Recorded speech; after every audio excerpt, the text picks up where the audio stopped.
therapy today? Ito po, paano dito? Kasi naglilipat-lipat yung sakit dito. Sa likod, sa lower back. Kasi nagtipit dito, sa kabila naman. Okay. Gaano matagal niyo na po yan na nararanasan? Matagal na po ito, mga 20 years na ito. 20 years na, yung sa balikat po. Ito naman siguro, mga 2019. Ito yung ako, nagulas yung tinututong ako, mabata ko. Wow. Kailan po nangyari yan? 93 years na. 3 years ago. Dito? Hindi loob na namin, parang sa church. Okay, so, gaano kasakit po yun? Kung i-rate mo na 1 to 10, number 10 feel pa masakit?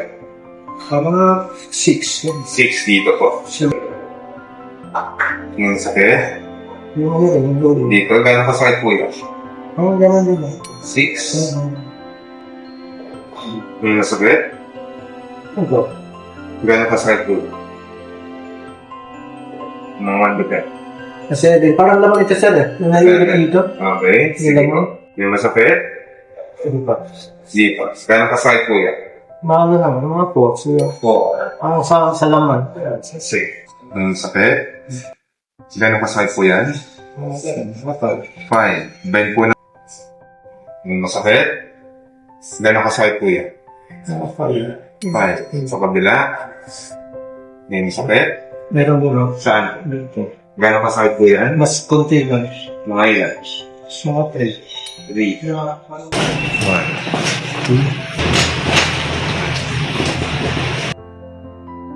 1. Saan po ang lansay?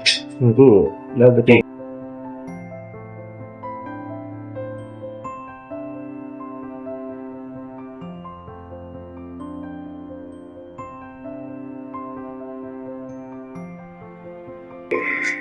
Sige pa. Sabi niyo po kanina may number 6 sa loob. Ngayon po. Para sa na lang, mga 2. Oo, gano'n. Sige. Na, Sa likod. Number 6 na pain. Hindi ko rin. Ngayon po. konti na lang. Mga 2 na lang. 2 na lang din. Kung may number 7 dito. Hindi naman gano'n.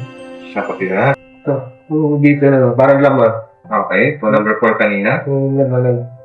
Mga Pero konti na lang siya. Mga 2. 2. Laman lang parang dito. Okay. Number 5 na pain. Lumaba na rin. Mga ilan. 2. Dito na lang. Number 5. Mga ilan. 3. So, dito na siya. Number 3. Dito na siya, mga 2. Dito pa rin siya.